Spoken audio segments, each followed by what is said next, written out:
شركة المهندس منسي للصناعات الهندسية والتغليف الحديث تقدم لكم ماكينة فاكيوم غرفة واحدة موديل 601 لشفط وتفريغ الهواء من داخل المنتجات الغذائية.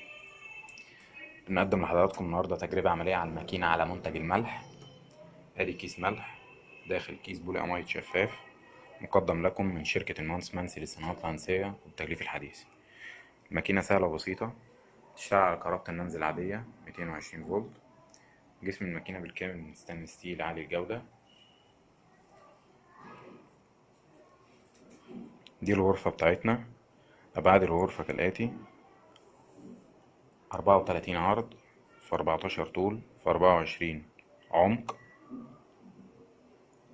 معايا مسطرة اللحام العرض بتاعها 32 سنتي. ده الباب بتاع الغرفة من الأكليريك الشفاف.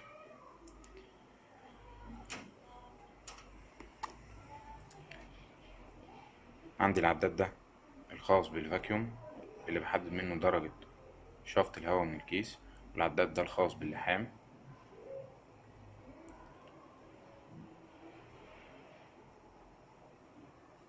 عندي العداد التالت ده الخاص بالتبريد على اللحام واكتمال عملية الفاكيوم. ده زرار الباور، ده زرار اللحام السنجل، وده الدبل. وعندي الزرار ده الخاص بالطوارئ، بدوس عليه في أي حالة طوارئ يوقف المكنة. عندي ده مؤشر الهواء بتاع الفاكيوم.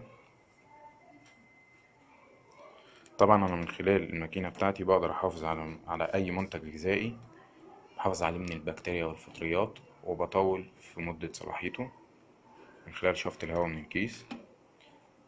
هبتدي أقفل الغرفة بالشكل ده.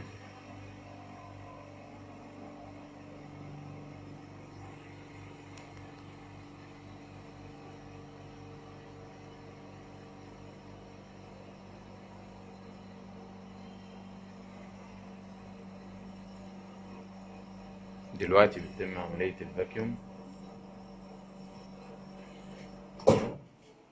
كده بدأت عملية اللحام.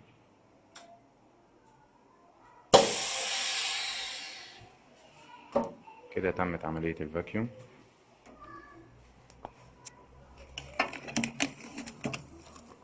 ادي شكل المنتج بتاعي، كيس الملح بعد ما اتشفط الهواء من الكيس بالكامل زي ما احنا شايفين. وادي شكل اللحام، المكنة بتلحم بجودة عالية.